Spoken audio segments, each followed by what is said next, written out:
You wake up. You achieve something you've wanted for months. You feel an explosion of happiness.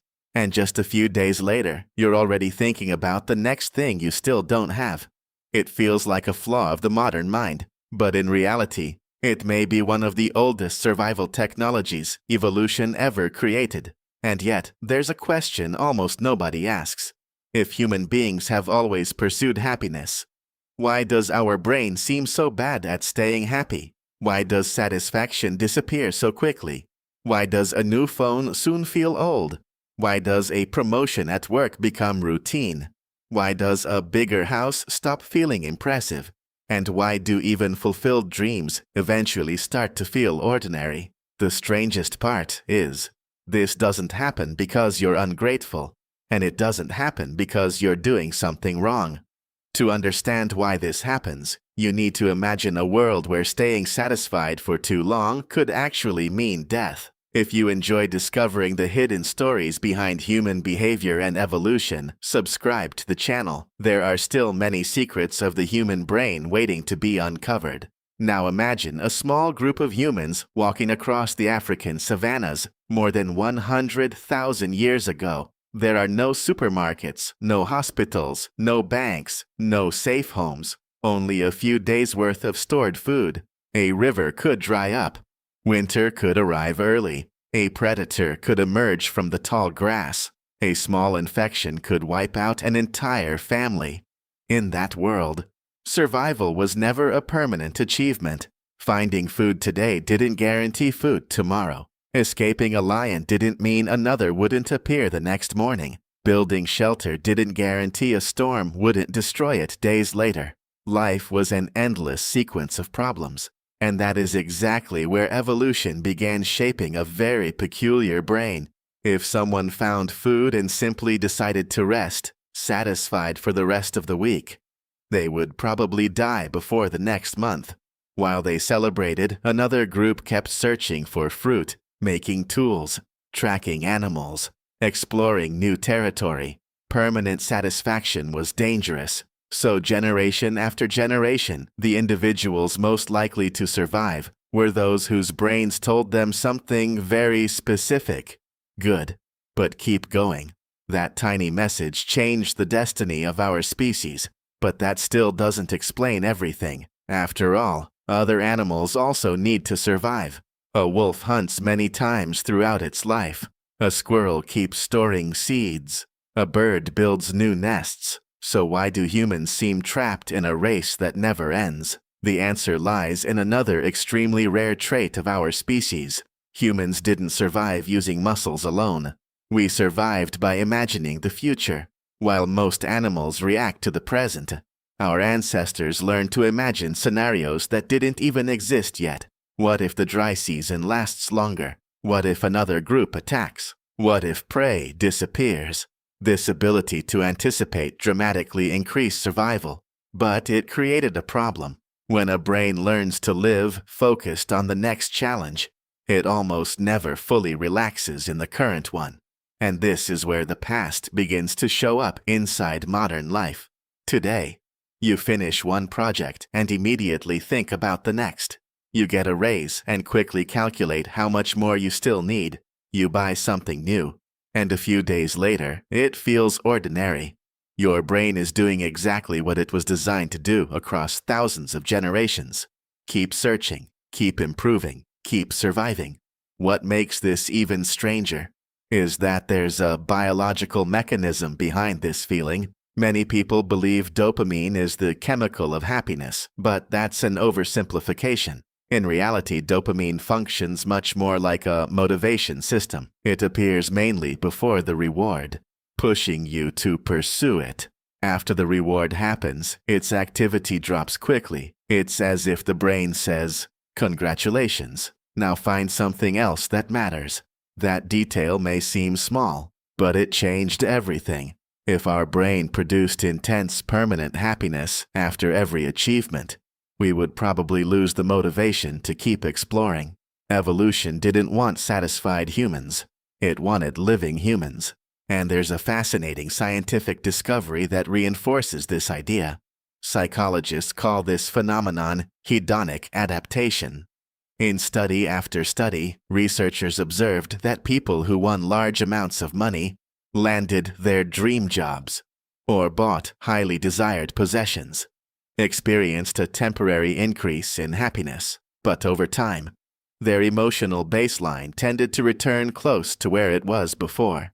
The same happened in many cases with negative events. After a period of adaptation, many people recovered a significant portion of their well-being. Our brain has an astonishing ability to turn almost any novelty into routine, and that's when something unexpected happened. What helped our ancestors survive began colliding with a completely different world. For most of human history, novelty was rare. Finding a different fruit was novelty. Meeting another tribe was novelty. Discovering a new tool was novelty.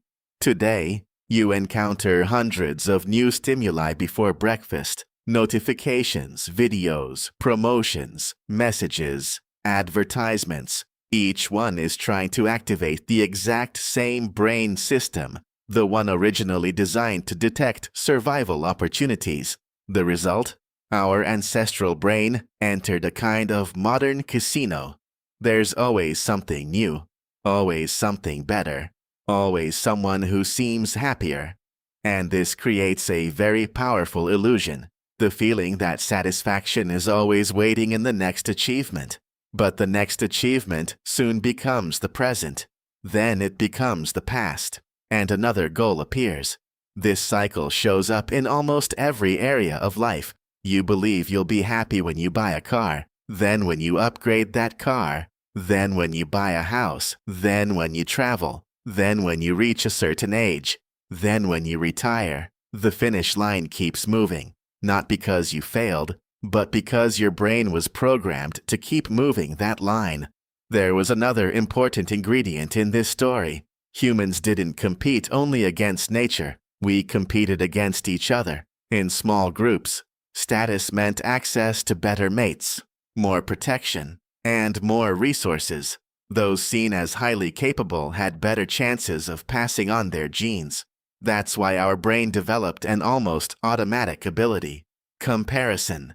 You walk into a room and compare clothes, compare appearance, compare intelligence, compare success, compare age, compare recognition, almost without noticing.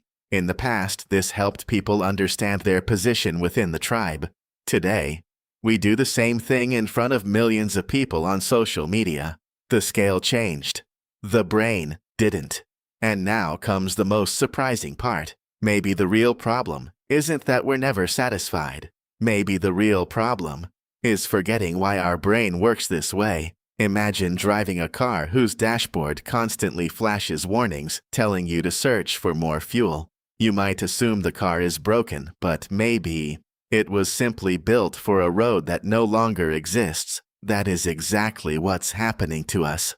We live in a world of abundance, an abundance no human ancestor could ever imagine. And yet, we still carry a brain calibrated for scarcity. It keeps searching for danger, searching for opportunities, searching for improvement, searching for the next step. And that has deep consequences: anxiety, consumerism, perfectionism, exhaustion, the constant feeling that we are never enough. What's fascinating is that many of these feelings don't appear because our lives are objectively bad. They appear because our brain compares our current reality, not to reality itself, but to imagined possibilities. And possibilities are infinite. There will always be someone richer, more attractive, smarter, more famous, more productive.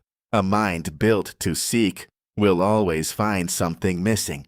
But there's another side to this story. That same dissatisfaction led humans to invent tools, cross oceans, build cities, create medicine, write books, and explore space. The very same trait that creates anxiety also fuels creativity. The same restlessness that prevents complete stillness drives extraordinary discoveries. Our species advanced because it never believed the road had ended. Evolution created a brain that turns comfort into a starting point, not a destination. Maybe that's why so many philosophical traditions across different cultures spent centuries teaching something that seems deceptively simple. Learn to notice the present, because doing that means challenging millions of years of biological programming.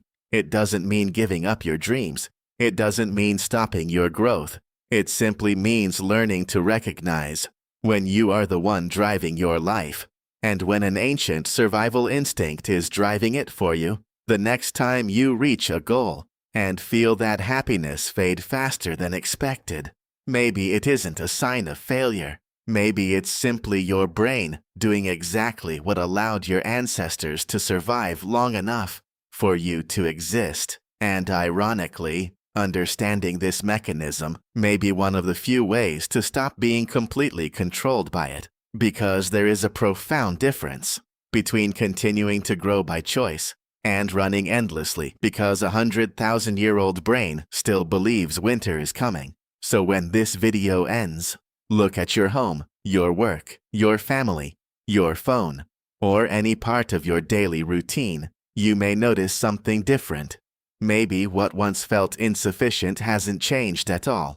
What changed is the way you hear evolution's ancient whisper.